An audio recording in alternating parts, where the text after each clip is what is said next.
మాటలు మనం జ్ఞాపకం చేసుకుందాం. పరిశుద్ధ గ్రంథంలో వచ్చి 40వ కీర్తన ఒక మాటని దేవుని యొక్క మాటను మనం ధ్యానించుకుందామా, చేసుకుందాం. 6వ వచనం చదువుకుందామా. పరిశుద్ధ గ్రంథంలో వచ్చి అందరూ తీయనమ్మా, పరిశుద్ధ గ్రంథంలో తీయండి. 40వ అధ్యాయంలో దేవుడు చెబుతున్న మాట ఒకసారి చేసుకుందామా.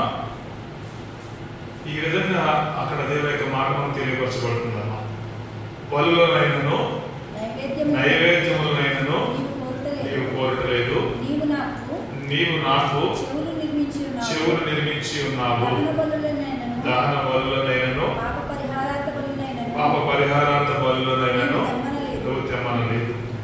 దేవుడు ఈ మాటలను దీనికి ఆస్వాదించుగాక. ఈ మాటలో దేవుడు ఏ విషయాన్ని మనం తెలియపరచాలనుకున్నాడు? దేవుడు ఏం మాట్లాడినా ఏదో తెలియపరచలేదు కదా, చెప్పడానికి మాట్లాడతారు కదా. ఏ విషయాన్ని మనం చెప్పడానికి మాట్లాడతాడు, మనం తెలుసుకోవాలని మాట్లాడతాడు. ఈ మాటని చెప్పిన దానిని బట్టి ఏం చెప్పాలనుకుంటాడు ఆయన ఏం చెప్పాలని ఆయన ఆలోచన కలిగి ఉన్నాడు ఆయన? చెప్పండి, ఏం చెప్పాలనుకుంటాడు ఆయన? దేవుడు మనం ఏదైనా ఒకటి చెప్పాలనుకుంటే, ఏదన్నా ఒక ఆలోచన చెప్పాలనుకుంటా కదా, విషయాలు స్టిఫెన్ రాగానే చెప్పాలని వచ్చాడు ఒక విషయం గురించి. అంటే ఒక ఏదైనా అనుకుంటాం కదా, చెప్పాలనుకుంటాం. అలాగే దేవుడు కూడా మనకి ఏదైనా చెప్పాలనుకుంటాడు, తెలియపరచాలనుకుంటున్నాడు. ఏంటి ఏ విషయం తెలియపరచాలనుకుంటాడు? ఈ ఆలోచన ద్వారా, ఈ మాట ద్వారా. అది వాక్యం చదివినప్పుడు, వింటున్నప్పుడు చాలా జాగ్రత్తగా దాన్ని కాన్సన్ట్రేషన్ అనేది ఉండాలి. ఏదో ఆదమరుపు అనేది మన శ్వాసంలో ఉండకూడదు కదా. నీవు నాకు చెవులు ఏమన్నా అర్థమైంది కదా. చెవుల గురించి ప్రాముఖ్యత. దేవుడు దేని గురించి చెబుతాడు? చెవుల గురించి చెబుతాడు. నేను బలులు అర్పించమనలేదు, బలుడు నైవేద్యాలు నేను కోరలేదు, దాన బలులు కోరట్లేదు, పాప పరిహారాల బలుడు కోరట్లేదు, కానీ నేను నీకు చెవులు నిర్మించాను. అంటే అర్థమేంటి? చెవులు చెవులు అనేవి మన శరీరంలో ఏ విధంగా ఉపయోగపడతాయి, అవి ఏ విధంగా ఉపయోగించబడతాయి అమ్మా? హల్లెలూయా. దేవుడు అదే అన్నమాట, నేను నీకు చెవులు నిర్మించాను బిడ్డ. దేవుడు అంటున్నాడు చెవులు నిర్మించానని. మరి మనకు చెవులు ఉన్నాయా? నాకైతే ఉన్నాయి. ఉన్నాయని చెప్పండి. దేవుడు దీవించుగా. చెవులు నిర్మించాను అర్థం ఏంటంటే, నా మాట నువ్వు వినటానికి. చెవులు నిర్మించాడంట. ఈ శరీరంలో చెవులు వింటంట ఆయన మాటనే వినటానికి. హల్లెలూయా. దేవుడి మహిమ కలుగుగాక. చాలా మంది చెవి ఉందని చెప్పి చాలా రకాలు ఉపయోగిస్తారు, చాలా రకాలు ఉపయోగిస్తారు. మంచి బుట్టలు దాన్ని ఏమంటారు, రోజు కూడా మారుస్తారు కొంతమంది. కొంతమంది డ్రెస్ కూడా మారుస్తారు. చెవి దాన్ని ఉపయోగించుకుంటారు అన్నమాట. డ్రెస్కి దాన్ని మ్యాచింగ్ వరకు ఉపయోగిస్తారు. దానికి ఒక సైంటిఫిక్ లాజిక్ చెప్తారు అన్నమాట. మన పల్లెటూరులో అయితే మొత్తం చెవి చుట్టూ అయ్యే ఉంటాయి జనరల్గా. అంటే దానికి ఏదో ఉంది మొదటి నుంచి అలా వచ్చేసింది. కానీ దేవుడు దేనికి ఇచ్చాడంటే చెవిని? దేవుడి మాటల్ని. హల్లెలూయా. దేవుడు మాటను వినటానికి. దేవుడు మాటను వింటే నీకు ఏం కలుగుద్దంట? హోషేయలో 6:6 ఒక మాటని దేవుడు గుర్తు చేస్తాడు. ఒక మాట చూస్తున్నారు, మీకు అర్థం కావట్లేదు. ఒక మాట చూస్తున్నారు. హోషేయలో 6:6 చూద్దాం, చూడండి. దాని తర్వాత వస్తుంది. నేను బలిని కోరను, కానీ కనికరమునే కోరుచున్నాను. దహన బలుల కంటే దేవుని గూర్చిన జ్ఞానం నాకు ఇష్టం. హల్లెలూయా. దేవుని గూర్చిన జ్ఞానము నువ్వు కలిగి ఉండాలని, అది దేవునికి ఇష్టం కనుక ఆయనకి ఇష్టమైన దానిని నువ్వు కలిగి జీవించాలని దేవుడు చెవులు నీకు నాకు పెట్టాడు. దాన బలి, ఈ బలు, ఆ బలు అది ఇష్టం కాదని. ఏది ఇష్టం అంట? దేవుని గురించిన జ్ఞానం నువ్వు కలిగి ఉంటే ఆయన ఇష్టం. దేవుడి గురించిన జ్ఞానం నువ్వు కలిగి ఉండాలంటే నువ్వు ఏం చేయాల్సి వస్తుంది? ముందర ఆయన యొక్క ఉద్దేశాన్ని చిత్తాన్ని తెలుసుకోవాల్సి వస్తుంది, అంతే కదా. ఇప్పుడు దేవుని గురించిన జ్ఞానం నువ్వు కలిగి ఉండాలి. ఎలా ఉంటావు అంటే దేవుని గురించిన జ్ఞానం అంటే దేవుని ఎడల, దేవుని బట్టి, దేవుని కొరకు, దేవుని యొక్క ఏర్పాట్లు ఎలా జీవించాలో నువ్వు తెలుసుకోవాలి. అది దేవుడి దృష్టి, అదే జ్ఞానం. ఏది జ్ఞానం? ఆయన ఆజ్ఞలు పాటించడమే జ్ఞానం, ఆయన కట్టడలు పాటించడమే జ్ఞానం, ఆయన నిబంధనలు పాటించడమే జ్ఞానం, ఆయన ఆలోచనలు బట్టి జీవించడమే జ్ఞానం. మీకు అర్థమవుతుంది కదా? ఇదే మాట దేవుడు అంటున్నమాట, నేను నీకు చెవులు ఇచ్చాను బిడ్డ. మనం ఏం చేస్తామంటే అసలు పక్కన పెడతాం, కాని దాని వరకు ప్రయాసపడే పరిస్థితి వస్తాయి, అంతే కదా, అంటారు కదా. అలాగే ఉంటుందన్నమాట. అసలు దాన్ని మనం పట్టించుకోం, ఇంకేదో చేద్దామని ప్రయత్నం చేస్తున్నాం. దేవుడి గురించి మాట్లాడుతుంది, బయట పక్క పెట్టమని చెప్పి. దేవుడి గురించి ఏం చేస్తామంటే వినడానికి ఇష్టపడతాం, దేవుడి మాట వినడానికి చెవి లేకపోతే ఏదైనా చేయడానికి సిద్ధపడతాం. అదే అది దేవుడు ఇష్టపడతారా? ఇష్టపడ్డాడు. చాలా మంది చెవులు ఉండి కూడా అంట వినకుండా ఉంటారు.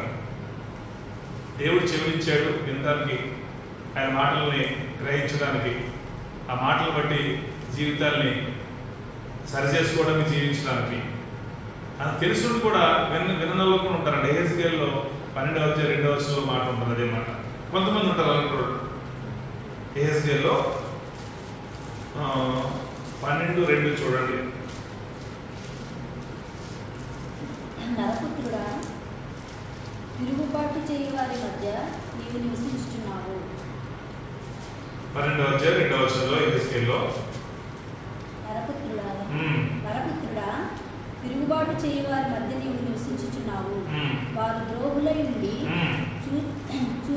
చూచు కన్నులు కలిగి చూడట్లేదు, విని చెవులు కలిగి ఉన్నారు. వినే చెవులు వాళ్ళకి ఇచ్చాను, వినగలిగే చెవులు వాళ్ళకి ఇచ్చాను, కానీ అయినా వాళ్ళు వెనక ఉన్నారు. అంటే దీని అర్థమేంటి? ఈ మాట చెప్పడానికి కారణం ఏంటంటే చాలా మందికి చెవులు, ఆకారానికి చెవులు కనబడినా అవి మందంగా ఉంటాయి. మందంగా ఉంటాయి కదా, కొంతమంది చెవులు ఉంటుంది కదా, చెవులు ఉంటాయి, చూడటానికి చెవులు లేక ఉంటాయి, కానీ వినికిడి అనేది ఉండదు, చెవులు మందంగా ఉంటాయి. కానీ దేవుడు అంటున్నాడు, అలాంటి మందమైన చెవులు నేను వారికి ఇవ్వలేదు, కానీ నా బిడ్డలకి వినగలిగిన చెవులే ఇచ్చాడు. కానీ ఆయన కొంతమంది వినట్లేదు అని దేవుడు మాట. దేవుడి మాటలకి చెవి యొక్క అనవసరమైన ఉపయోగము లేని వాటి కొరకే మనం చెవిని అప్పగించి జీవించే పరిస్థితులు మనుషులకి వచ్చేస్తున్నాయి. హల్లెలూయా. దేవుడు వాక్యంలో దీని గురించి చాలా ఎన్నో విషయాలు ఎన్నోసార్లు అనేకతను మనం మాట్లాడుతున్నాం. చెవి చాలా ప్రాముఖ్యం మన విశ్వాసం. ఏది ప్రాముఖ్యం?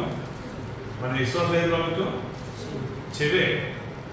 నీ చేతులు బలంగా ఉన్నా, కాళ్ళు బలంగా ఉన్నా, ఆరోగ్యంగా ఉన్నా, నీకు చెవి లేదనుకో, నీకు చెవిటి వాడిగా ఉన్నావు అనుకో, నువ్వు వినికిడి లేదనుకో, చెప్పింది ఏదైనా నీకు అర్థమవుతుందా? ఏమైనా చేయగలుగుతావా? అంటే అర్థం కదా. చెవి ఎంత ప్రాముఖ్యం అంటే నీ విశ్వాసాన్ని బలపరచుకోవడానికి, దేవుని యొక్క స్వరాన్ని, వినుసొంపైన దేవుని యొక్క మాటలను వినగలగడానికి చెవి నీకు ఎంతో ఉపయోగకరమైన జీవితంలో ఉంటుంది. చెవి కలిగిన వాడికి ఏం కలుగుతుందంటే ఆహ్లాదకరం కలుగుతుంది. ఇప్పుడు దేవుని మాటలు వినడం సంతోషం, బాధ? దేవుడి మాటలు తెలుసుకోవడం సంతోషం, బాధ? సంతోషం కదా బిడ్డ. ఇప్పుడు మా సంతోషం కలిగించే ఆ మాటలను ఇప్పుడు వినడానికి నీకు ఏం కావాలి? మన శరీరంలో చెవి. మరి ఆ చెవి ద్వారా ఆయన మాటలు నీకు వింటే నీ జీవితం ఆహ్లాదకరంగా మారుతుంది. సంతోష సమాధానాలని నువ్వు పొందుకోగలుగుతావు. హల్లెలూయా. దేవుని మహిమ కలుగుతున్నాడు. అర్థం లేదు బిడ్డ. అదే మాట దేవుడు అన్నమాట. చాలా మంది ఏం చేస్తామంటే ఏదోదో ప్రయాసపడతారు, కానీ అసలైన మాత్రం చేసే పరిస్థితులు. అక్కడ పరిశుద్ధ గ్రంథంలో కూడా 1వ సమయంలో కూడా అదే మాట, దీని గురించి మాట చూసుకున్నాం. 15వ అధ్యాయం చూడండి, 22వ వచనం. మొదటి సమయంలో 15వ అధ్యాయం 22వ వచనం. అందుకు సమూయేలు స్టీఫెన్ చదువుతాడు. 15:22. అందుకు సమూయేలు సమూయేలు తాను సెలవిచ్చిన ఆజ్ఞను సమూయేలు మాట్లాడుతున్నాడు ఇక్కడ. సమూయేలు సేవకుడు, దేవుని యొక్క ప్రవక్త, యాజకుడు. సమూయేలు చెప్తున్న మాటలు దేవుని బిడ్డలకి. తాను సెలవిచ్చిన ఆజ్ఞను ఒక్కడు తానంటే ఎవరు ఇక్కడ? యేసుక్రీస్తు అంటే త్రియేక దేవుడు అనుకో, తండ్రి అయిన దేవుడు. యేసుక్రీస్తు ప్రభువు వారు సెలవిచ్చిన మాటను గైకొనుట వలన యెహోవా సంతోషించినట్లు ఒకడు దహన బలులను అర్పించు వలన ఆయన సంతోషించునా అంటున్నాడు పరిశుద్ధాత్మ దేవుడు. అంటున్నాడు సమూయేలు ప్రవక్త ద్వారా, దేవుని తెలియపరిచిన ఆ యొక్క మాటను విని నువ్వు జీవిస్తే దాన్ని బట్టి సంతోషిస్తాడు. కానీ నువ్వు దాని వల్ల అర్పిస్తా, పుట్టోళ్ళు అర్పిస్తానంటే అది ఆయన సంతోషిస్తాడా అని అక్కడ సౌలు రాజుతో మాట్లాడుతున్నాడు. ఇక్కడ ఎవరితో మాట్లాడుతాడు? అక్కడ సౌలుతో మాట్లాడుతాడు. అక్కడ అన్నీ ఉన్నాయి, గొర్రెలు ఉన్నాయి, ఎట్లు ఉన్నాయి, అవి వస్తున్నాయి. ఎక్కడే అని అడిగాడు. అమాలేకీయుల ప్రాంతం నుంచి తీసుకొచ్చావు అన్నాడు ఆయన. ఎందుకు తీసుకొచ్చావు అని అడిగాడు. ప్రజలు ఇష్టపడ్డారు దేవునికి బలిద్దామని, కానీ దేవుడు ఏం ఇష్టపడ్డాడు? వాటిని సంపాదించమని చెప్పాడు. ఏం చెప్పాడమ్మా? నాశనం చేయమని చెప్పాడు. అవి శాపగ్రస్తమైనవి. అవి ఏంటంట? శాపగ్రస్తమైన, శపితమైనవి.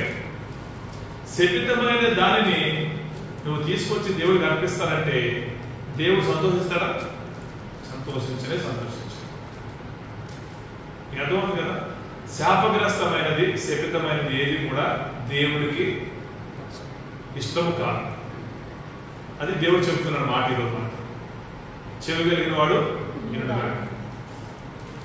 అందుకే నేను చెవిని కలగజేశాను. సౌలుకి చెవిని కలగజేశాడు వాళ్ళకే. దేవుని యొక్క మాట తెలియపరిచాడు. అమాలేకీయులు అనబడిన వారిని నువ్వు ఈ విధంగా చేయాలని తెలియపరిచాడు. వారు తిరుగుబాటు చేశారు. ఆ రోజుల్లో దేవుని బిడ్డలని బలహీనతలో, అంటే బలహీనపడి ఉన్న బిడ్డలని ఏం చేశారు? వాళ్ళు పట్టుకుని చంపేశారు. కానీ వారు చేసిన దోషాన్ని బట్టి ఈరోజు నేను తెలియపరుస్తున్నా సౌలా, అక్కడ వెళ్ళి వాళ్ళకి సంబంధించిన సమస్యను నిర్మూలము చేయమన్నాడు. ఇది దేవుడు చెప్పిన మాట చెవి కలిగిన వాడు అయిన సౌలుకి. ఆ మాట సౌలు అన్నాడు చెవితో. తన మందిని తీసుకెళ్ళాడు. అంతా జరిగింది చెప్పినట్టు చేసేసాడు. కానీ ఏమైంది? ప్రజలందరూ అంట, ఈ గొర్రెలు బాగున్నాయి, ఆరోగ్యంగా బలంగా ఉన్నాయి, ఈ ఎడ్లు బాగున్నాయి, తీసుకెళ్దాం, ఇంకెళ్దాం, తీసుకెళ్దాం. ఎందుకు ఊరికి సంపద వెళ్ళాలి? ఇక్కడ సంపడపడితే దానికి కలకలం ఉంటుంది. అక్కడ తీసుకెళ్తే దేవుడు బలవచ్చు. బలిచ్చిన తర్వాత యాజకుడిగా నువ్వు 2 జబ్బలు తినవచ్చు, మిగిలిన మనం తినవచ్చు. అంతే కదా లాజిక్. కొన్ని మాత్రమే దహించబడతాయి, కొన్ని బలు అయితే తినేవి కదా అని చెప్పి సౌలుతో చెప్పారన్నమాట, తీసుకెళ్దాం. సౌలు ఏమన్నాడు? దేవుడు ఎవరికి చెప్పాడు?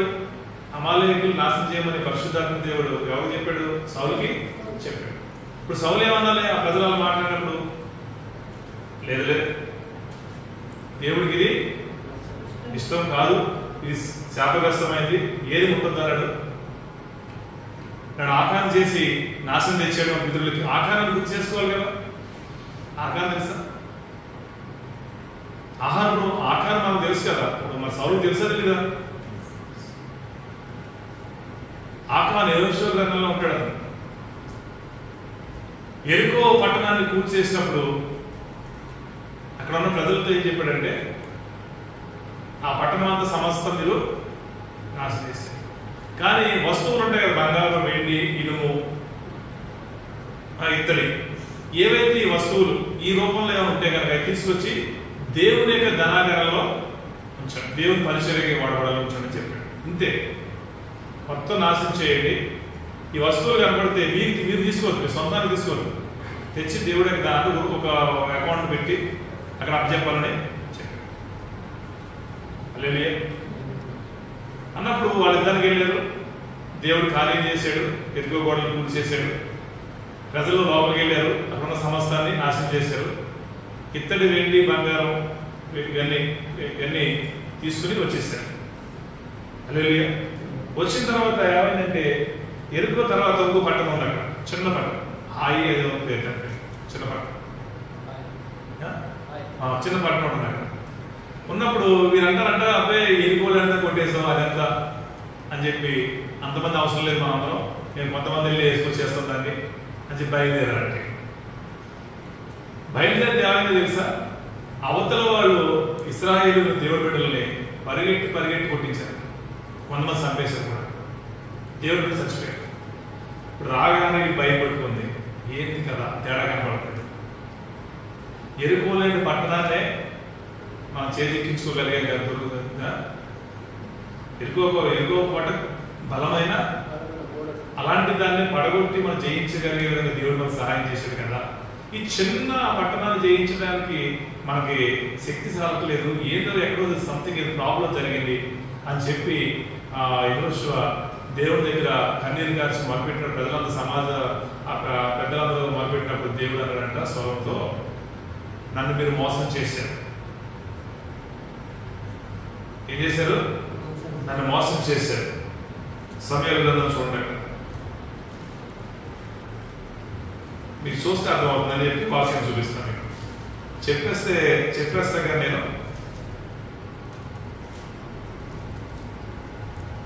7వ అధ్యాయంలో యెహోషువలో 4వ వచనం చూడండి.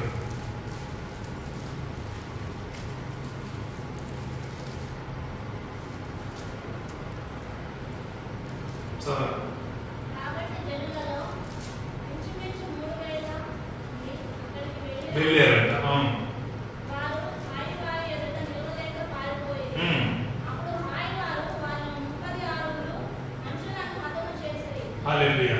చూసారు కదా, ఆ పట్టణానికి వెళ్ళారంట. వాళ్ళు ఆయవారు ఏం చేశారంట, 36 మందిని ఇశ్రాయేలు పట్టుకు చంపేశారంట. చంపినప్పుడు ఇది మన ఇశ్రాయేలు ప్రజలు తన గుడాల దగ్గరికి వచ్చి ఏం చేస్తారంట, 8వ వచనంలో, ప్రభువా కనికరించు.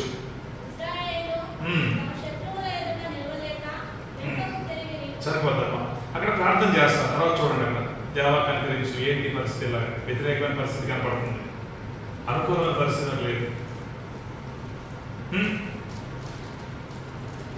అక్కడ వరకు వచ్చిన అనేక మంది రాజులను జయించుకొచ్చారు. సీహోను, చాలా రకాల పేర్లు ఉన్నాయి. ఎన్నో రాజ్యాలని, ఎన్నో దేశాల వాళ్ళు జయించుకొచ్చారు, గొప్ప దేశాలు జయించుకొచ్చారు.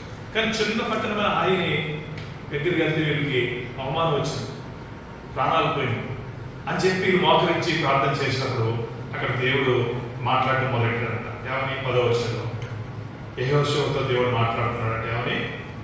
నువ్వు లేవు. చదువు. లేము, నేల మొక్కు పొందుకు. ఇశ్రాయేలు పాపం చేశారు. ఏం చేశారంట? ఇశ్రాయేలు పాపం చేశారంట. ఏంటి పాపం? ఏంటి? నేను వారితో చేసిన నిబంధన వారు హల్లెలూయా, వారితో చేసిన నిబంధన వాళ్ళు మీరేరంట, అంటే అతిక్రమించారు. దేవుడు నిబంధన చేశాడు. ఏంట నిబంధన ఏంటి? 6:18 చూడండి.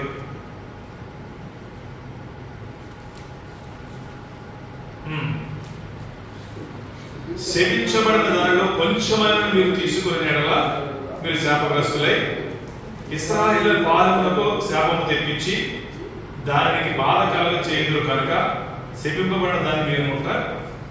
ఒక్కడు తప్పు చేసిన పాలెమంతా, అంటే గ్రామం అంతా, ప్రజలందరి మీదకి శాపం వచ్చేస్తుంది. ఒక్కడు చేసిన, దేవుడు చెప్పాడు ఆల్రెడీ, ఒక్కడు చేసిన తప్పు చేసిన ఆ ప్రజలందరి మీదకి శాపం వచ్చేస్తుంది. కనుక ఎవరు తప్పు చేయండి అది శపింపబడిన చెప్పి కింద చదవ. వెండి, బంగారం, ఇతర పాత్రలు, ఇనుప పాత్రలు అవి యెహోవాకు ప్రతిష్ఠితములగును. కనుక అవి ఏం చేస్తారు? అవి ఎక్కడ మీకు కనబడినట్లయితే అవి తెచ్చి దేవుడికి సంబంధించిన ధనాగారంలో ఉంచు. ఇది దేవుడి నిబంధన.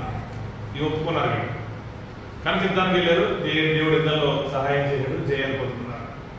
కానీ జరిగిన పరిస్థితి తెలుసా? ఏదైతే దేవుడు తనదని అన్నాడో, ఇది నాది అని అన్నాడో, దానిలోంచి కూడా ఏం చేయాలంటే ఆశపడ్డాడు. ఏంటది? పరిశుద్ధ గ్రంథంలో అదే 7వ అధ్యాయం యెహోషువలో ఎవరు చేశాడా అని చూస్తే కనుక 19వ వచనం అక్కడ ఒక్కొక్కరు సమాజంలో అందరిని పెద్దలందరినీ పిలుచుకుంటూ చూసుకుంటూ వస్తాడంట. ఆఖరి వచ్చేటప్పటికి ఈ వ్యక్తి బయట తప్పు చేశాడు. ఈ వ్యక్తి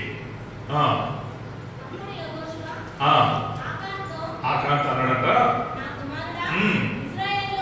ఇశ్రాయేలు దేవుడైన యెహోవాకు మహిమను చెల్లించి ఆయన ఎదుట ఒప్పుకొను.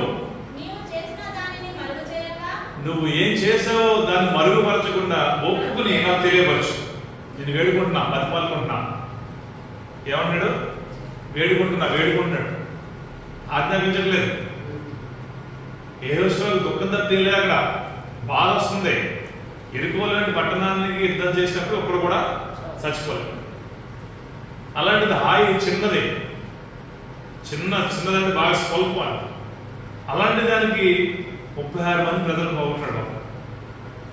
ఒక్క వ్యక్తి తప్పు చేశాడు. ఎవరని అన్ని లిస్ట్ అవుట్ చేసుకుంటూ వస్తే ఇతను బయట అంతా అంటాడు, నువ్వు చేసింది ఒప్పుకో, అది మరుగు చేయకు, అదేదో నాకు చెప్పు అని అడుగుకున్నాడు. అన్నప్పుడు ఆయన అన్నాడంట, ఆఖాన్ అన్నాడంట యెహోషువతో, అవును నేను విరోధంగా పాపం చేశాను, పశ్చాత్తాపడతాను. ఏం పడతాడు? ఇశ్రాయేలీయులకు దేవునికి ఏం చేయాలంటే విరోధంగా యెహోవాకు, ఇశ్రాయేలీయులు దేవుడైన యెహోవాకు నేను విరోధంగా పాపం చేశాను. దేవుడు విరోధంగా ప్రవర్తించాడు. ఏంట పాపం ఏంటంట?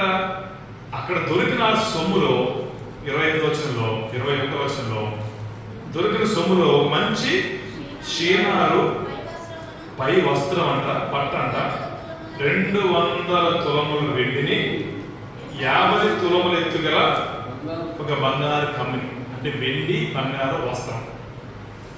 ఈ 3 వస్తువులను చూసి ఆశించి దేవుడేమో అక్కడ దొరికినది తీసుకొచ్చి నాకు సంబంధించిన ధనాగారం వచ్చిన దేవుడు చెప్తే అది విన్నారు. వీళ్ళంతా చెవి కలిగిన వారు విన్నారు, విని వెళ్ళారు, యుద్ధం చేశారు, వచ్చారు. మరి విన్నదాన్ని బట్టి జీవించాలి కదా. ఏం చేశాడు? ఇక్కడ వినడం అయితే విన్నాడు, కానీ వెళ్ళిన తర్వాత విన్నదాన్ని ఏం చేశాడు? పక్కన పెట్టి ఏం చేశాడు? ఏదైతే ఆశించవద్దని చెప్పాడో దాన్ని ఆశించి ఎవరికి తెలియకుండా తీసుకొచ్చి ఏం చేశాడంట? తన గుడారాలో ఎక్కడ పెట్టాడంట? 22వ వచనంలో. అప్పుడు యెహోషువ తన దగ్గర ఉన్న దేవుని బిడ్డలను అక్కడ పంపితే వారు ఏం చేశారంట? ఆ డేరా అంటే వారు నివసించే గుడారం కలిగి చూసినప్పుడు అది డేరాలో దాచబడి వెండి దాని కింద ఉందంట. అంటే డేరాలు అది పడుకున్న ఇంటిలో డేరాలంటే కదా, గుడారాలు కదా, ఆ కింద ఏం చేశారంట? భూమి మట్టి తవ్వి ఆ మట్టిలో పాతి పెట్టాడు. తర్వాత చూద్దాం, లేకపోతే గలైన తర్వాత కనపడకుండా ఉన్నాడు. మీకు అర్థమవుతుందా? దేవుడు ఇప్పుడు మాట్లాడుతున్న మాట నాతో. చాలా మంది ఇలాంటి పరిస్థితుల్లో ఉన్నారు. చేసేస్తాం కానీ ఎవరికి తెలియలే అనుకుంటాం, లేదా? అనుకుంటాం మనం ఖచ్చితంగా, మానవ సహజం. ఆత్మ అనుకోదు, ఆత్మ కలిగిన వాడు అట్లా అనుకోడు. శరీరం యొక్క శరీరాన్ని బట్టి శరీరానుసారంగా జీవించిన వాడు మాత్రమే అట్లా భ్రమపడతాడు. ఏమని? ఎవడో చూడట్లేదు, ఎవరికి తెలియదు. లేదు. ఇప్పుడు ఈ ఆకారం అలాగే అనుకున్నాడు. ఏమని? ఎవరికే తెలియదు అనుకున్నాడు. సప్పుడు కాకుండా దాచుకుని తెచ్చుకుని బొందతవి మట్టిలో కప్పెట్టాడు. చూసారా? మీకు అర్థమవుతుంది కదా. అన్ని లక్షల మంది యుద్ధానికి వెళ్ళారు కదా వీళ్ళు ప్రజలు. ఎవరికి కనపడలేదు తప్పు చేసినట్టు. మీకు అర్థమైందా? ఎంత దీంట్లో మర్మం ఉందో అర్థం చేసుకోండి. దేవుడు కూడా చెబుతున్నాడు మాట. ఇప్పుడు ఆకాన్ యుద్ధానికి వెళ్ళినప్పుడు ఆకాంతి ఎంతమంది వెళ్ళారు? వెళ్ళారా లేదా? హల్లెలూయా, వెళ్ళారా లేదా? ఇప్పుడు యుద్ధానికి వెళ్ళాడు కూడా ఉంటారు లేదా? ఎలా ఉంటే సందడిగా సంతోషంగా ఉంటారు. ఇప్పుడు మరి వ్యక్తి తీసుకున్నప్పుడు చూసిన వారు ఉన్నారా లేదా? మీరు చెప్పండి, ఉన్నారా లేదా? లేదు, చెప్పాలి. ఉన్నారా లేదా? లేదు. ఎందుకంటే ఒక చూసినటువంటి ఆడు కూడా ఆకారంతో పాలిపాలతో ఆడు చచ్చిపోతున్నారు. ఇక్కడ ఎవరు సావలే, ఆకారం మాత్రమే చచ్చిపెట్టుకుంటుంది. అంటే అర్థం ఏంటంటే చేసినవాడు దొంగే, చూసినవాడు కూడా దొంగే. ఇప్పుడు అదే న్యాయం మనం చెబుతుంది. కనుక ఆ రోజు ఆకాను తప్పు బయటపడ్డది. దేవుడు దాన్ని చూశాడు, ఇలాగ నా నిబంధన మీరారు మీరు అని చెప్పి దేవుడు హెచ్చరించినప్పుడు అందరినీ చాటౌట్ చేసి వ్యక్తి దొరికాడు. ఈ వ్యక్తి మాత్రమే దోషిగా దేవుడి ముందు నిలబడ్డాడు. ఆ వ్యక్తి మాత్రమే శిక్ష అనేది వచ్చింది. అర్థమైంది కదా? అంటే ఎంత జాగ్రత్త తీసుకున్నాడా వీడు అన్న దాని గురించి నేను చెప్పడానికి తెలుసుకుంటాను. పక్క కంటికి కనబడకుండా పక్కోడికి కూడా తెలియకుండా దాచేసాడు. చిన్నది కదా, ఎంత వెండి, ఎంత బంగారం, ఎంత వస్త్రం ఎలా దాచాడు. చాలా మంది ఇలాంటి వీటిలో ఎక్స్పర్ట్స్. చేసిన దాన్ని దాచేసుకుంటారు. ఏం చేస్తారు? చేసిన దాన్ని దాయటంలో, చేసిన దాన్ని ఎవరికి తెలియకుండా కప్పు పెట్టుకోవడంలో చాలా ప్రావీణ్యం కలిగి ఉంటారు. చెప్పాలి అనుకుంటాడు, మనది గొప్పవాడు అనుకుంటాడు అలాంటి. కానీ అలాంటి ఎలా ఉంటాడు దేవుడి దృష్టిలో? ఎన్నిక లేనివాడు. హల్లెలూయా. ఎవడికి తెలియకుండా చేశాడు, కానీ దేవుడి దృష్టిలో పడకుండా ఉండగలిగాడా? హల్లెలూయా. మీకు అర్థమవుతుంది బిడ్డ, దయచేసి అర్థం చేసుకున్నా. చెవి కలిగిన వాడు వినును కాక, నేను నీకు చెవులు నిర్మించి ఉన్నా అంటున్నాడు దేవుడు. ఆ రోజు తెలియపరిచాడు ఆకానికి, ప్రజలకి.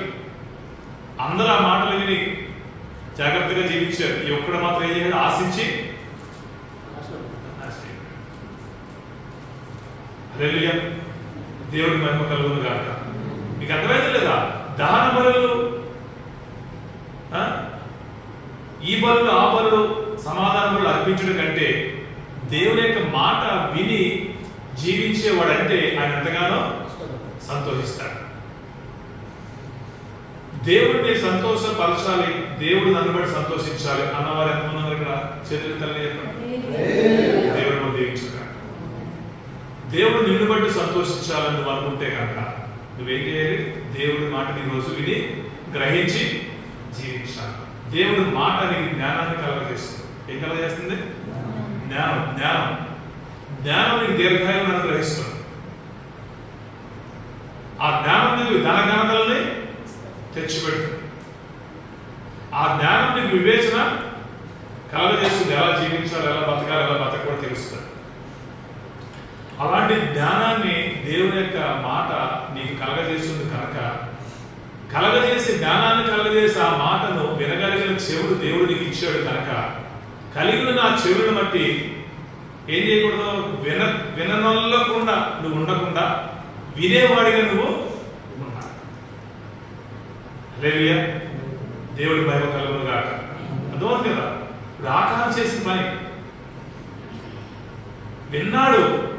ఏంది అంటే అంతే కదా, అర్థం నిర్లక్ష్యం కదా. బయలుదేరి అంతేనా చెప్పుకోవాలంటే బయలు ఎవరు చూస్తారు కనుక మనము ఆలోచించాలి బిడ్డ. ఎవరో చూస్తారు, ఎవరో ఏదో అంటారు అన్నది మన జీవితంలో ఉండకూడదు. దేవుడు చూస్తాడు, దేవుడు అడుగుతాడన్న సత్యాన్ని వెలిగి ఉంటాను. ఒకరికి జవాబుదారి కాదు మనం. జవాబుదారి మనం ఏమన్నా ఎవరికైనా జవాబుదారా అంటే ఎవరికైనా మనం దాసులువా? కాదు. మన స్వతంత్రులు కదా. స్వతంత్రులే కదా. ఆత్మ కలిగిన వారు స్వతంత్రులు. అంటే నువ్వు ఒక జవాబుదారి కాదు, నువ్వు స్వతంత్రుడు. నువ్వేం చేస్తున్నావు అన్నది నువ్వు ఆలోచించుకు జీవించాలి. ఎలా మడితే అంటే ఏ విధంగా అంటే ఆ విధంగా జీవించే వాళ్ళు మనం దేవుని బిడ్డలుగా ఉండనే. ప్రతి దానికి ఒక క్రమం ఉంది, ఒక నియమం ఉంది, ఒక నిబంధన ఉంది, కట్టడం ఉంది, బౌండరీస్ ఉన్నాయి మనకి. దాటకూడదు అంటే దాటకూడదు. ఈ గుమ్మం దాటకూడదు అంటే దాటకూడదు అంతే. ఎందుకు దాటకూడదు అంటే అడగడానికి నువ్వు సరిపోతావా? హల్లెలూయా.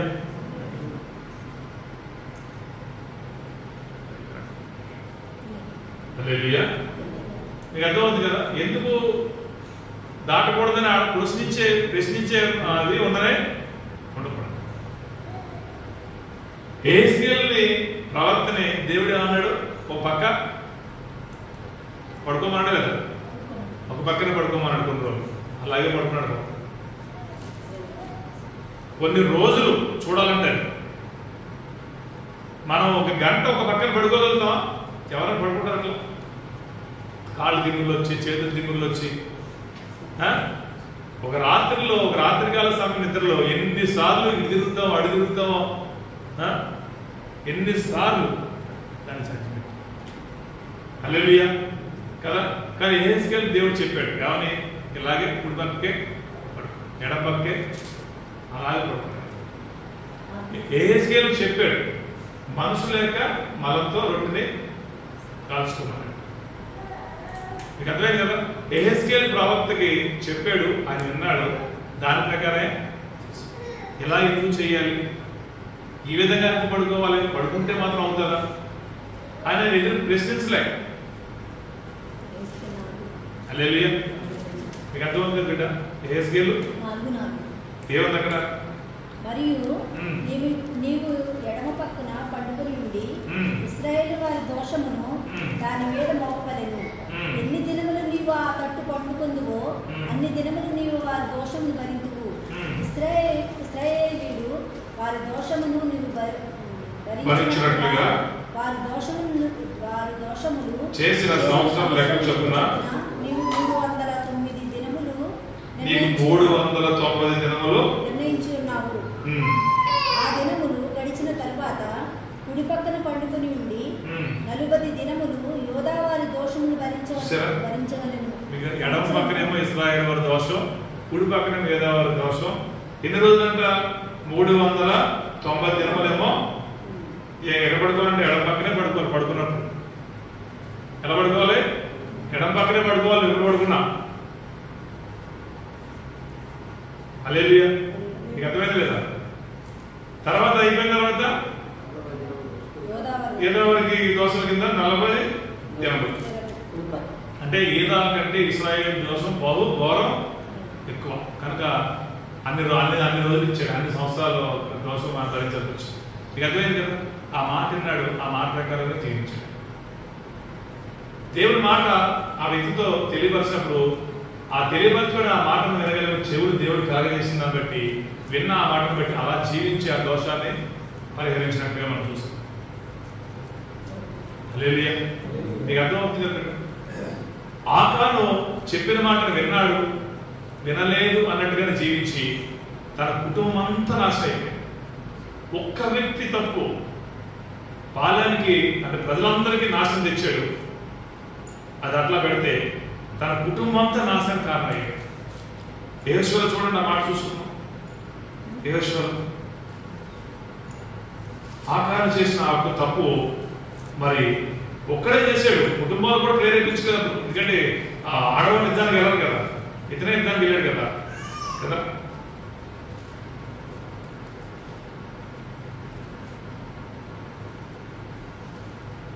హల్లెలూయా.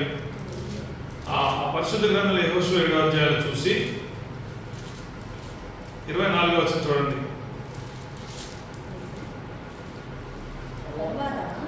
ఆ తరువాత యెహోషువ ఇశ్రాయేలు అందరూ ఆ జరాహు కుమారుడైన ఆకానును, ఆ వెండిని, ఆ పై వస్త్రాన్ని, ఆ బంగారు కమని, ఆకాను కుమారులను అంట. కుమారులను ఎంతమంది ఉన్నారు అక్కడ? కుమారులను అంటే ఎంతమంది ఉన్నారు?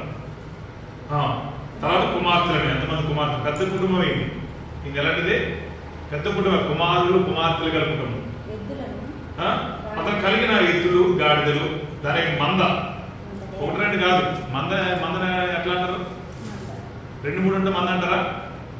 కాదు కదా. మంద అంటే అనేక సమూహం. మంద అతను వేసిన డేరా.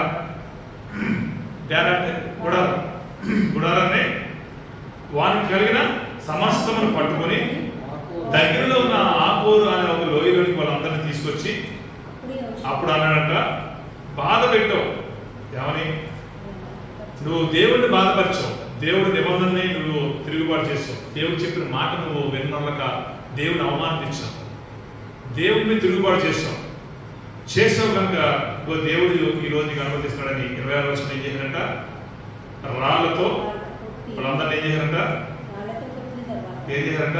మళ్ళీ అగ్ని చేత చూసారా ఎంత ఘోరమైన శిక్ష. రాళ్లతో కొట్టారంట, చనిపోయారు. తీసుకెళ్లి కుప్పలో పడేసి అగ్ని కాలిపెట్టారు. కాలిన తర్వాత ఏం చేశారంట? కుప్పలో రాళ్ళని తెచ్చి గొప్పగా వాడాడు. ఎవరు చేశాడు తప్పు? ఆకాను చేసిన తప్పు ప్రజలకు నాశనం తెచ్చింది, కుటుంబానికి సర్వనాశనం. ఈరోజు దేవుడి బిడ్డగా నువ్వు వింటున్నావు కదా, నీ తప్పు నీ కుటుంబానికి నాశనానికి కారణం కాకూడదు. దేవుడు అన్నాడు ఎవరి నీతి వారినే కాపాడుతుంది అన్నాడు. మరి దేవుడు అన్నాడు కదా నీ నీతిని పిల్లలకి తరతరంలో తెలుస్తున్నాడు. మరి అలాంటి నిబంధన నియమాలు దేవుడు మనకు తెలియపరిచినప్పుడు దేవుని యొక్క ఉద్దేశాలు ఎంతో ఉన్నతమైనవి కదా, లోతైన నీకు అర్థం. కనుక దేవుడు చెబుతున్న మాట ఏంటంటే దేవుడు బిడ్డగా తల్లిగా ఉన్నావా తండ్రిగా ఉన్నావా ఏ విధంగా ఏ స్థితిలో ఉన్నావో నువ్వేం చేయాలి? దేవుని యొక్క నీతి కాపాడే వ్యక్తిగా నువ్వు దేన్ని కాపాడే వ్యక్తి ఉండాలి? నీ దేవుడి నీతిని నువ్వు కాపాడితే అంటే దేవుడి మాటను నువ్వు కాపాడితే దేవుడి మాటను నువ్వు విని జీవించినట్లయితే నువ్వు జీవిస్తావు, నీ పిల్లలు జీవిస్తారు, నీ కుటుంబం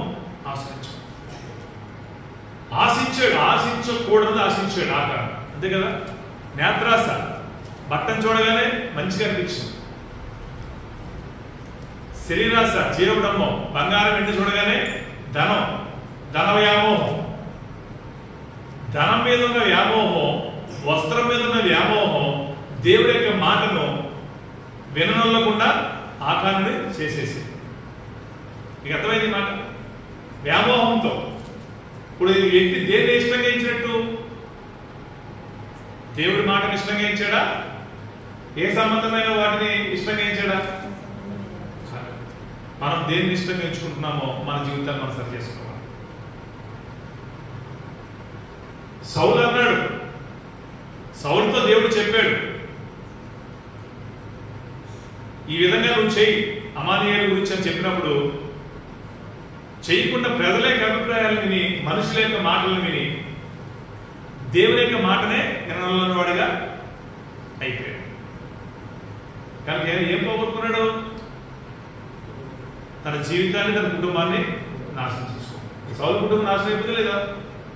సౌలు కుటుంబం అంతా నాశనం అయిపోయింది. హల్లెలూయా. ఆకారంతో దేవుడు చెప్పాడు, విన్నాడు, కానీ వినవల్లకుండా చేసిన దాన్ని బట్టి నాశించిపోయాడు. సౌలుతో చెప్పాడు, విన్నాడు చెవితో, కానీ విననొల్లకుండా ప్రజలను బట్టి, ప్రజల యొక్క మాటను బట్టి, ప్రజల మీద అభిమానం బట్టు, ప్రజలు దూరం అవుతారన్న ఒక భావాన్ని బట్టి ఏం చేశాడు? దేవుడి మాటను చిన్నగా చేసేసాడు. హల్లెలూయా. మీకు అర్థమవుతుంది బిడ్డ? మనం ఎవరి మాట వినాలి? దేవుడి మాట వినడానికి చెవులు మనకి నేను నీకు చెవులు నిర్మించి ఉన్నా అంటే వాళ్ళ మాటలు వీళ్ళ మాటలు వినడానికి కాదు, చెప్పుడు మాటలు చాడి మాటలు వినడానికి కాదు, ఉన్న మాట లేని మాట వినడానికి కాదు. ఏ మాట వినడానికి చెప్పించాడు? మనకి దేవుడి మాట వినడానికి చెప్పించాడు. హల్లెలూయా. దేవుడి మహిమ కలుగును గాక. కదా మీకు అర్థమవుతుందా? ఆకారం నశించిపోయాడు, సౌలు నశించిపోయాడు. లోక పరిశుద్ధ గ్రంథంలో లోకలో చూడండి 14వ అధ్యాయం చూడండి.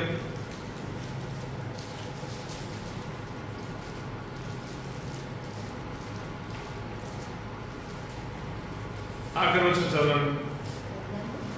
34-35 చదవండి. లోక 14 అధ్యాయం 34-35. ఉప్పు మంచిదే కానీ ఆ ఉప్పులో సారం లేకపోతే ఇంకా దేని వల్ల కలుగుతుంది? అలా నిస్సారమైన ఉప్పు అంటే సారం లేని ఉప్పు భూమికైనను ఎరువుకైనను పనికి రాదు.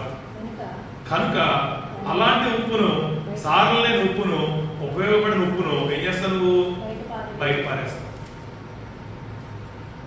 ఉప్పు మంచిదే కానీ దాంట్లో ఉండాల్సిన ఆ గుణం లేకపోతే, ఆ లక్షణం లేకపోతే అది ఎందుకు ఉపయోగపడతా? దేనికి పనికిరాదు. మంచిదే, అవడానికి మంచిదే. దేవుడు అంటున్నాడు నీ విశ్వాసం మంచిదే. ఉప్పు అంటే ఏంటి? నీ విశ్వాసం మంచిదే కానీ విశ్వాసానికి తగినట్లుగా నీ క్రియ లేకపోతే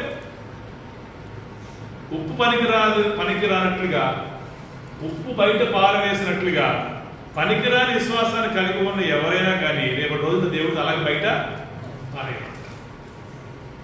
దేవుడు చెబుతున్న మాట కింద ఉంది అక్కడ.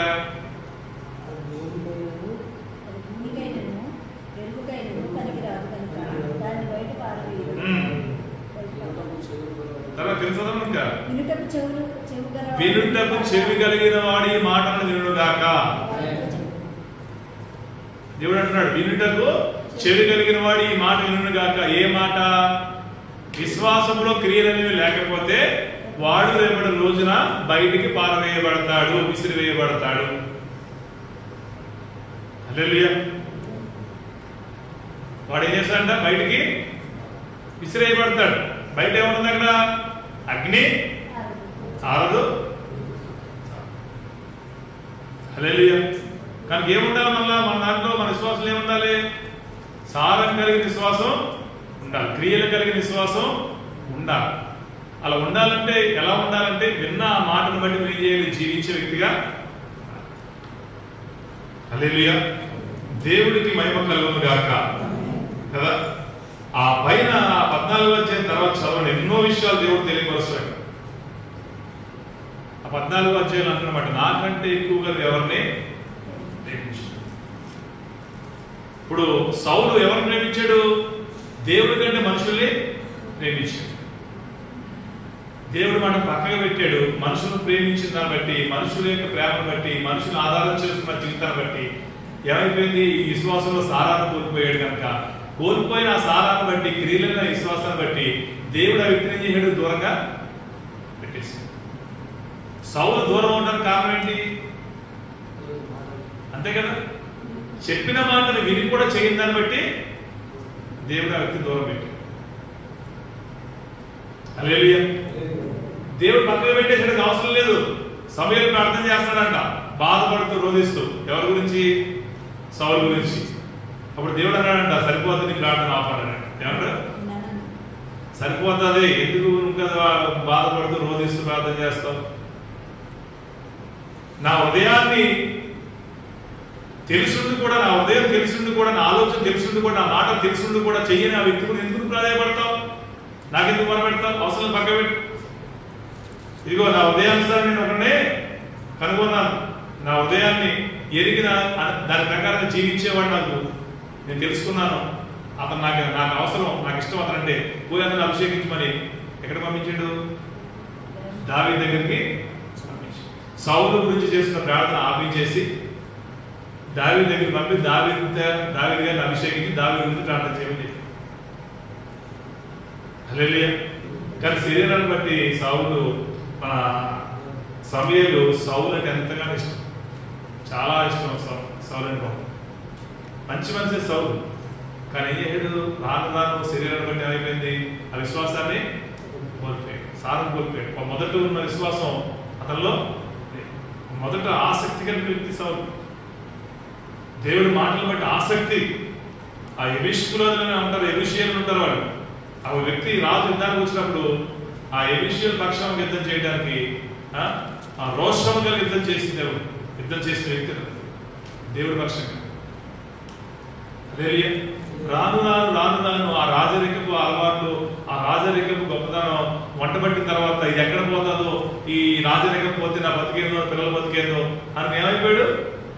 దాన్నే, ఆ స్థానాన్నే కోరుకునే పరిస్థితి. ఎందుకు ఆశ వచ్చింది సౌలు తెలుసా? ఎందుకు ఆశ్చర్యపడ్డాడు దావీదు మీద? ఎందుకు మత్సరపడ్డాడు దావీదు మీద? నాకంటే ఎక్కువ సౌలు వేల మంది, అసూయ మంది దావీదు గొప్ప చేస్తారు. అబ్బా నాకు గురించి నన్ను పట్టించుకోరేమో, నన్ను కానరారేమో, ఇప్పుడు నాకు నమస్కారం పెడతారు, గురించి నమస్కారం పెట్టరేమో నాకు. హల్లెలూయా. మీకు అర్థమవుతుంది కదా? ఈ విధమైన అసూయ, మత్సరం, దాంట్లోంచి వచ్చిన ద్వేషం అకారణంగా దావీదు మీద ఏమైపోయింది? పగబట్టే మనసు వచ్చేసి. హల్లెలూయా. దావీదు గొప్పవాడైపోతే నా పరిస్థితి ఏంది, నా పిల్లల పరిస్థితి ఏంది అని అలాంటి మనసుతోనే అతను అనవసరమైన పనులు చేసి దేవుడికి దృష్టిలో విరోధం అయిపోయాడు. హల్లెలూయా. మీకు అర్థమవుతుంది కదా బిడ్డ? ఉప్పు మంచిదే, నీ విశ్వాసం మంచిదే, నీ భక్తి మంచిదే, నీ రక్షణ మంచిదే. నీ రక్షణ నీ పాపం నుంచి విమోచించింది, మరణం లేకుండా చేసింది. అంత గొప్ప రక్షణ కలిగి ఉన్నావు. కానీ కలిగి ఉన్న ఆ రక్షణను బట్టి కొనసాగుతున్న ఈ విశ్వాస జీవితంలో ఆ విశ్వాసం తగినట్టు క్రియలను నీరు లేకపోతే కనుక అవి ఎందుకు కూడా నీ జీవితాన్ని రేపు పొద్దున నీకు అక్కడికి రానే, ఆ విశ్వాసం నీ జీవితానికి అక్కడికి రానే. హల్లెలూయా, దేవుడికి మహిమ కలుగును గాక. హల్లెలూయా. అదే పరిశుద్ధ గ్రంథంలో లోకాలు చూడండి 9:44 చూడండి.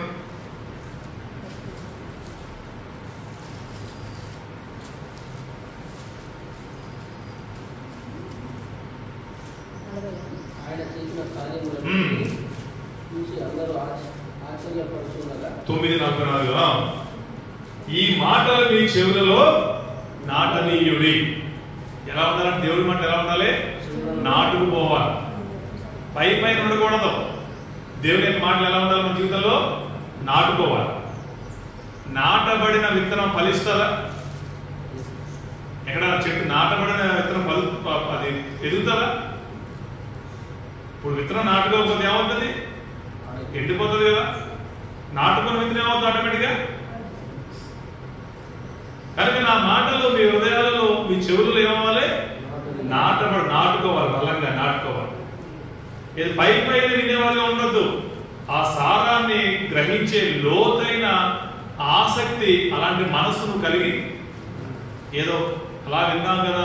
కొంతమంది ఏమనుకోవడం వింటారు కదా, ఏమనుకుంటారు కదా, ఏదో అనుకోకుండా వింటారు. అలా అనుకోకుండా దేవుడి మాట మనం ఏమనే వినుకోవడం, అనుకునే వినాలి. ఏం చెబుతున్నాడని ఆసక్తి కలిగిన అప్పుడు మన జీవితంలో దేవుడి యొక్క కార్యాలను చూడగలుగుతాం. హల్లెలూయా. కొంతమంది వినరు, విన్నట్టుగానే ఉంటారు, కానీ వినకుండానే ఉంటారు. సౌలు చూసాం, ఆకాను చూసాం, ఇస్కరేలు యోధ. దేవుడు చెప్పాడు, జరగవలసేది జరగకుండా మానదు, కానీ ఎవరైతే నన్ను పట్టించాలనుకుంటున్నాడో వాడికి శ్రమ. ఎవరు అందరూ అనుకుంటారంటే 12 మంది నువ్వా నువ్వా నువ్వా నువ్వా నువ్వు అని అందరూ తర్కిస్తున్నారంట, మాట గుసుగులు ఆడుకుంటారంట. ఆఖరికి ఇస్రాయేలు యోధ కూడా అడిగారంట ప్రభుని, ప్రభు నేనేనా అన్నాడంట. అవును నువ్వే అన్నాడంట. అన్నాడు, మాట లేఖనంలో ఉంది, నువ్వు అన్నట్లే అని ముంచి మొక్కించాడంట. అయ్యో ప్రభు నన్ను క్షమించు, అలాంటి ఆలోచన వచ్చింది అనాలి కదా. దేవుడు చెప్పాడు కదా, తెలియపరిచాడు కదా. నువ్వే అన్నాడు. సువార్తలో నువ్వు టైం నీకు ఎక్కువ ఉందని నేను మీకు దాన్ని చూపించట్లేదు. నువ్వే అని అన్నాడు దేవుడు. అన్నప్పుడు మనం మారు మనసు రావాలో వద్దా? మారాలో సరి చేసుకోవద్దా? అంటే అర్థం ఏంటి? ఇది అవుతుందో లేక మళ్ళీ క్షమిస్తాడు కనికరం అన్నట్టు అనుకున్నాడు. ఏమనుకున్నాడు, ఏం ఆలోచించాడు? అంతరంగా మనకు తెలియదు కదా, దేవుడు తెలుస్తే కానీ. దేవుడు అన్నాడు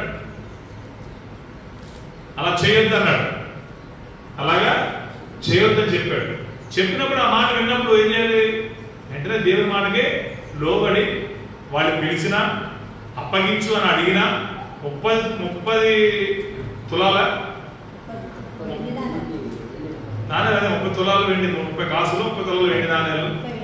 30 కాదు కదా, 300 తులాలు ఇస్తానన్నా కానీ ఏం చేయకూడదు అక్కడ. హల్లెలూయా, హల్లెలూయా కదా. దేవుడు మాట చెప్పాడు కదా, అది వద్దు, అన్యాయమైన సొత్తు నీకు మంచిది కాదు. అన్యాయమైన సొత్తు అంట తాను కాని గుడ్లు పొదిగినట్లుగా ఉంటుంది వ్యవహారం. కొన్ని పక్షులు గుడ్లు పెడతాయి కానీ పొదగవు. అది నాకు పేరు గుర్తులేవు, కానీ కొన్ని పక్షులు ఏంటంటే గుడ్లు పెడతాయి కానీ పొదగవు. పొదిగే గుణం వాడికి లేదు. కానీ ఏం చేస్తాయంట, పొదిగే పక్షులు ఉంటాయి కదా, అడితిరిగి ఇడితిరిగి ఆ గుడ్లు ఉంటాయి కదా, గుడ్లలో గుడ్లు పెట్టేస్తాండి. గుడ్లు పెట్టినప్పుడు ఏమవుతాయంట, పాపం ఈ పొదిగే పక్షి చేస్తాంట, ఆ గుడ్లు చూడగానే దానికి గుణం కదా, తల్లి గుణం కదా, గుడ్లు పొదగాలి, ఆటోమేటిక్ పిల్లలు అవుతాయి అని మనసు. ఏం చేస్తాంట, గుడ్లు పొదుగుతాడు,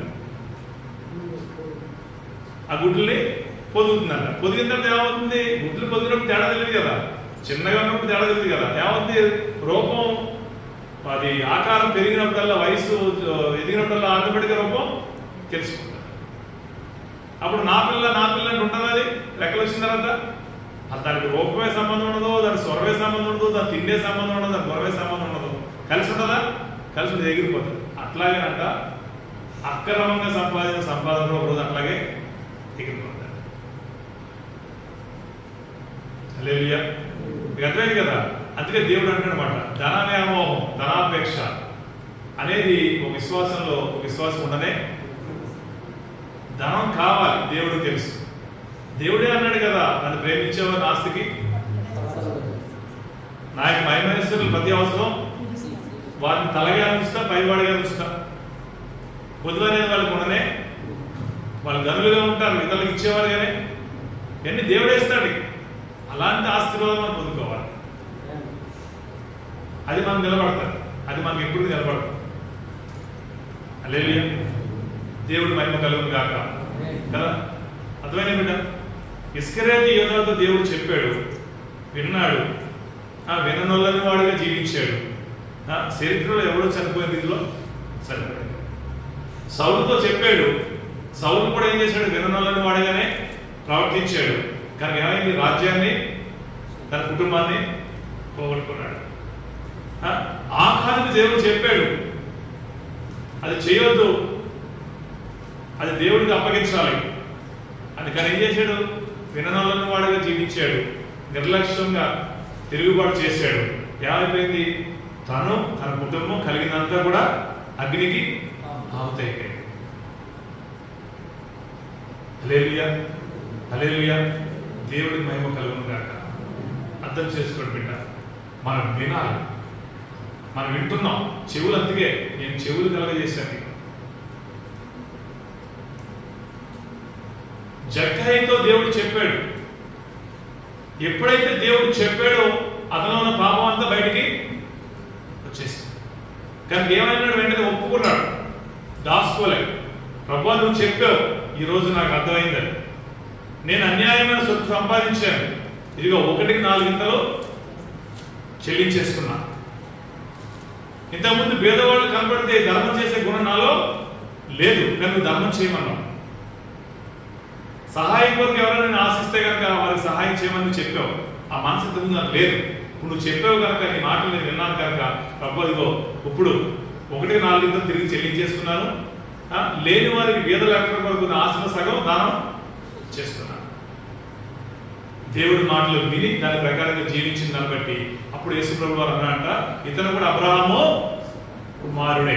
కారణం ఏంటంటే అబ్రహాము కుమారుడు మాత్రమే పరలోక రాజ్యంలో నివాసం చేయగలడు. అబ్రహాము వారసత్వం కలిగిన వాడు మాత్రమే పరలోక రాజ్యంలోకి చేరగలుగుతాడు. అంతకుముందు ఈ వారసత్వం లేదు. లేకుండా చేసే పరిస్థితుల్ని దేవుడు తెలియవలసినప్పుడు విన్న ఆయన ఏదైతే అడ్డగిస్తున్నాయో ఆ పరిస్థితులన్నింటినీ గుర్తించి అడన్నింటినీ విడిచిపెట్టిన తర్వాత ఏమైపోయింది, అబ్రహాము యొక్క వారసత్వం వచ్చింది. హల్లెలూయా. నీకు అర్థమవుతుంది బిడ్డ. ఈ రోజు కూడా మనకు దేవుని యొక్క వారసత్వం, దేవుని యొక్క దత్తపుత్రులుగా, దేవుని యొక్క పుత్రులుగా, దేవుని యొక్క ఆ స్వాస్థ్యానికి వారసులుగా మనం జీవించాలంటే, ఆ వారసత్వాన్ని మనం పొందుకోవాలంటే, ఆయన కలిగిందంతా సంపాదించుకోవాలంటే ఈరోజు మనం ఏం చేయాలి? ఆనాడు జక్కయ్యని తిరిగి మారు మనసు పొందుకున్నట్లుగా మనం కూడా ఇవాళ దేవుడి మాట విని దేవుడి మాట తిరగాలి. హల్లెలూయా. దేవుడి మహిమ కలుగును గాక. ఇక అర్థమవుతుందా? అర్థమైనా చెప్పండి. నేను నీకు చెవులు నిర్మించాను బిడ్డ అన్నాడు. ఎందుకు వేరే మాటలేదేంటి, చెవులు ఏంటి, మాట ఏంటి, ఆ సంబంధం ఏమన్నా? ఎంతమంది చెవులు ఎంత ప్రాముఖ్యం నీలో. చెవి నీవు వినిన దాన్ని బట్టే. హల్లెలూయా. నోటి వల్ల ఎంత తిన్నా నీకు పాపం రాదు.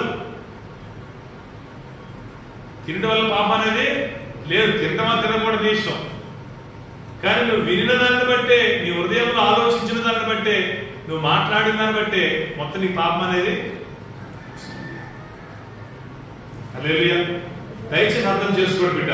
పరిశుద్ధ గ్రంథంలో దేవుడు చెబుతున్న మాటలు ఏంటంటే, ఇర్మియా గ్రంథం 5:27 చూడండి. 25:27. కొంతమంది ఇలా ఉంటారు, మనం చదువుకున్న వ్యక్తులు అదే మాట దేవుడు తెలియపరుస్తున్నాడు. ఇర్మియా 5:30 అమ్మ ఈ విధంగా ఉంది. 31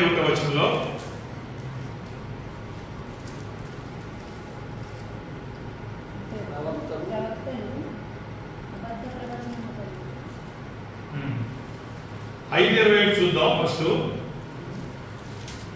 కను నుండి చూడకయు, చెవు నుండి వినకి ఉన్న, చెవులుండి కూడా వినని వారు ఎవరంట? వివేకము లేని వారు. ఎవరంట వీళ్ళు? వివేకము లేని వారు. ఎవరంటాడు? వివేకం లేని వారు ఎవరంట? మూడు. ఏమన్నా మూడు లాగా. అదే మూడు అంటే మూఢత్వం, మూర్ఖత్వం. చెప్పాలంటే మూర్ఖత్వం కలిగిన. చెవులుండి కూడా విన్నవాడు ఎవరంట? దేవుడి దృష్టిలో మూర్ఖుడు. దేవుడి దృష్టిలో. హల్లెలూయా. చెవులుండి దేవుని మాటలు విన్నవాడు మూర్ఖుడు.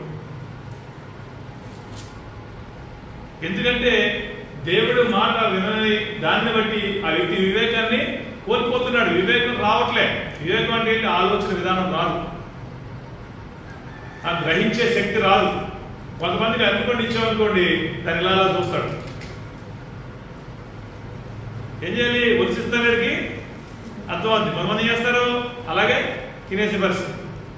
అర్థం ఎగ్జాంపుల్ చెబుతాం మీకు. అంటే అర్థం చేసుకునే మనసు వాళ్ళకి రాదు. ఎక్కడ ఏ విధంగా ఉండాలి, ఎవరి మధ్య ఏ విధంగా ఉండాలి, ఎవరితో ఏ విధంగా ఉండాలి, ఎంతలో ఉండాలి, ఎంతలో ఉండకూడదు అనే వివేకం వాళ్ళకి ఉండదు. దేవుడి మాట వింటే అలాంటి వివేకం వ్యక్తి పొందుకుంటాడు. జకర్యాలో అదే మాట జీవితంలో చూడండి. 7:11 చూడండి. జకర్యా గ్రంథాల్లో చూడండి ఏముంది అక్కడ. 7:11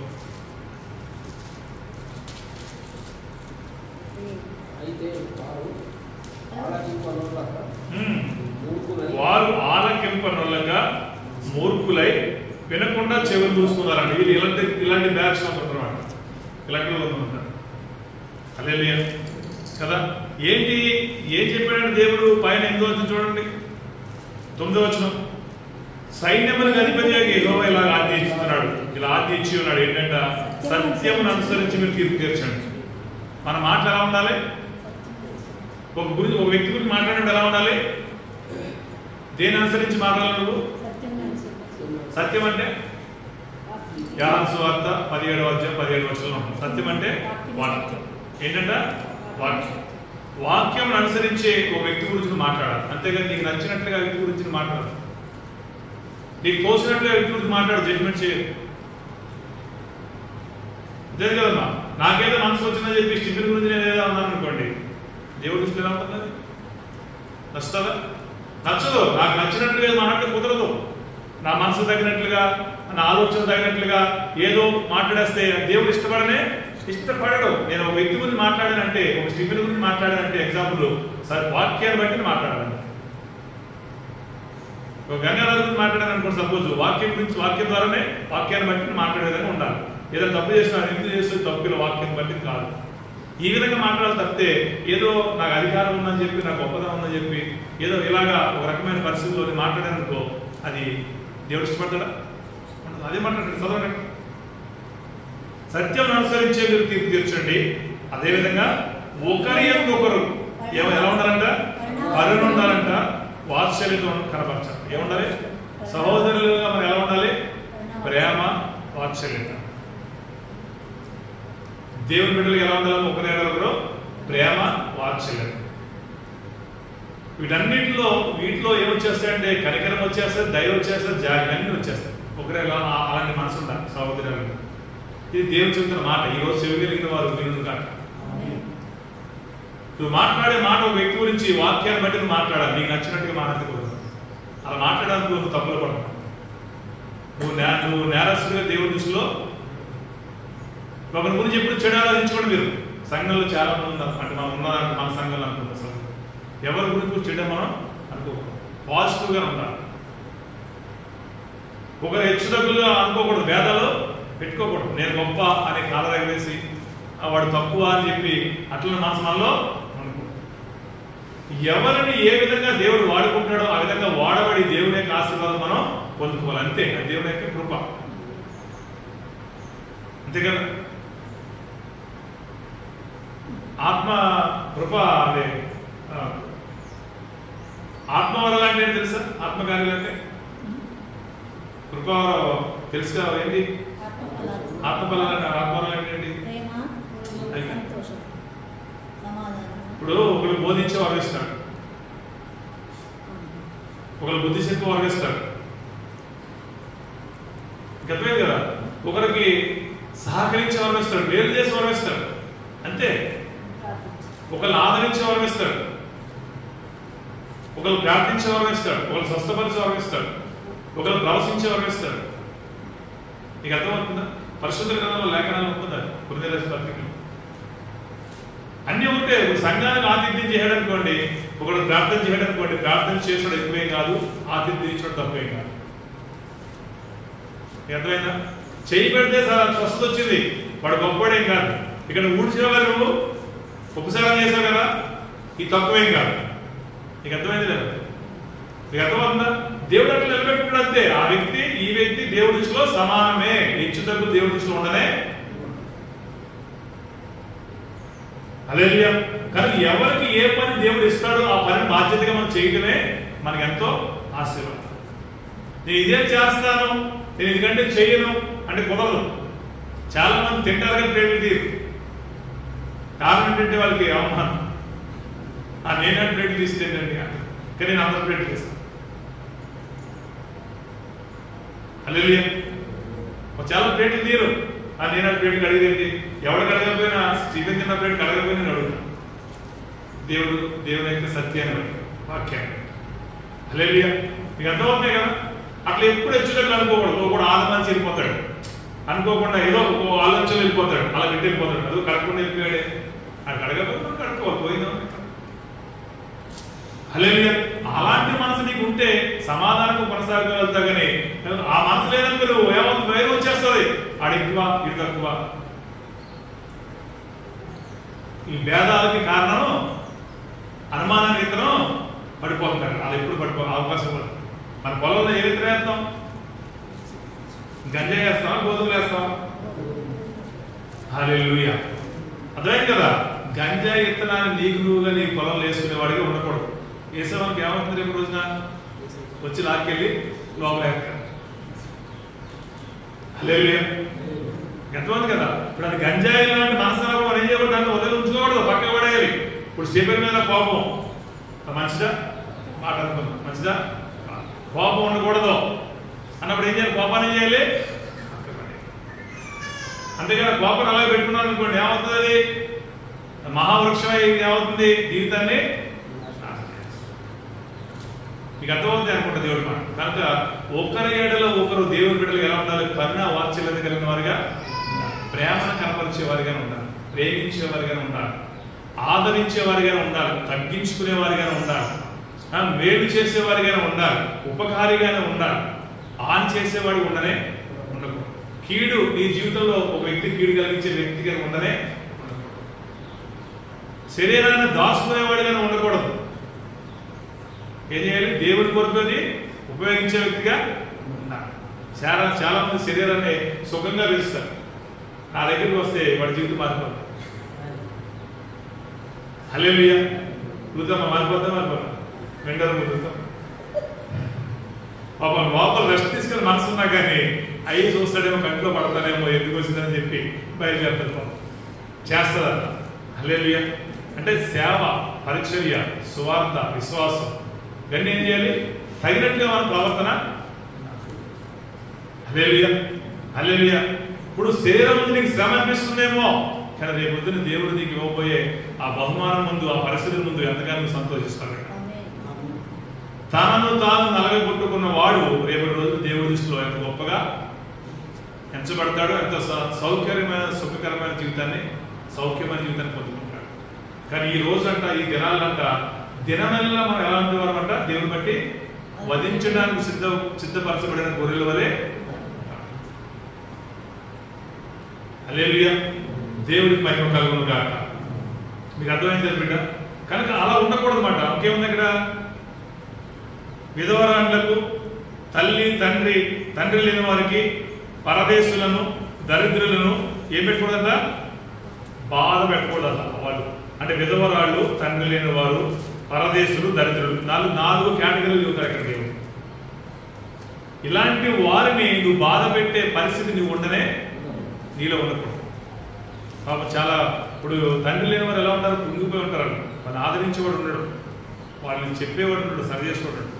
నువ్వు తండ్రి లేని వాడు తండ్రిగా ఆదరించే వ్యక్తిగా ఉండాలి తప్పితే వాడిని బాధ కలిగించే మనసు, వాడి మనసు గాయమయ్యే పరిస్థితిలో ఉండనే.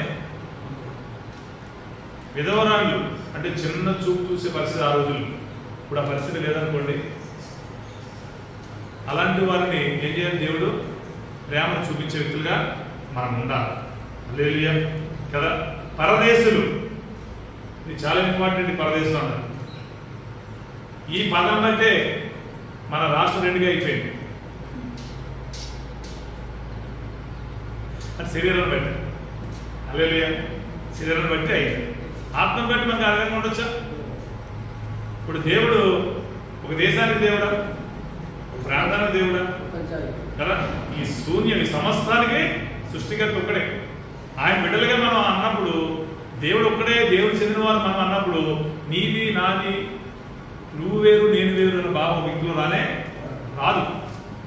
లేని వాళ్ళే భావం వస్తారు. హల్లెలూయా. దేవుడు మహిమ కలుగును గాక కదా. తర్వాత ఏముంది?